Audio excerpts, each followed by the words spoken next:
Diabetic foot అల్సర్కి చేసే శస్త్రచికిత్సలు ఏమిటి? డయాబెటిక్ ఫుట్ అల్సర్ తీవ్రస్థాయికి చేరినప్పుడు, గాయం మాన్పు దశలోకి వెళ్లనప్పుడు లేదా ఇన్ఫెక్షన్ వ్యాప్తి పెరిగినప్పుడు శస్త్రచికిత్స అవసరమవుతుంది. ఉపయోగించే పద్ధతులు: 1. డిబ్రైడ్మెంట్ గాయంలోని మృత కణజాలాన్ని తొలగించడానికి చేసే శస్త్రచికిత్స.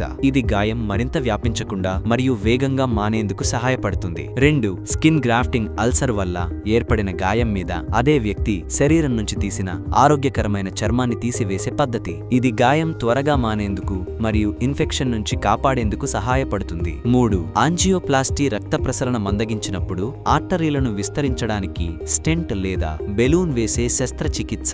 గాయానికి సరైన రక్త ప్రసరణ అందేలా చేసి నయం కావడానికి సహాయపడుతుంది. 4. అంపుటేషన్ గ్యాంగ్రీన్ లేదా తీవ్రమైన ఇన్ఫెక్షన్ ఏర్పడినప్పుడు, ప్రాణాలకు ముప్పుగా మారినప్పుడు కాళ్ల వేళ్లను లేదా శరీర భాగాన్ని తొలగించాల్సిన అవసరం వస్తుంది. ఇది చివరి దశలో మాత్రమే చేసేది మరియు పూర్తిగా నిర్లక్ష్యం చేసుకున్నప్పుడు మాత్రమే అవసరమవుతుంది. తొందరగా వైద్య చికిత్స తీసుకుంటే ఎక్కువ సందర్భాల్లో శస్త్రచికిత్స అవసరమే ఉండదు. కాళ్ల సంరక్షణ, షుగర్ నియంత్రణ మరియు సరైన వైద్య పర్యవేక్షణ చాలా అవసరం. మీరు లేదా మీ కుటుంబంలో ఎవరైనా డయాబెటిక్ సంబంధిత సమస్యలతో బాధపడుతుంటే ఆలస్యం చేయకుండా వెంటనే ట్రీట్మెంట్ రేంజ్ హాస్పిటల్ను సంప్రదించండి.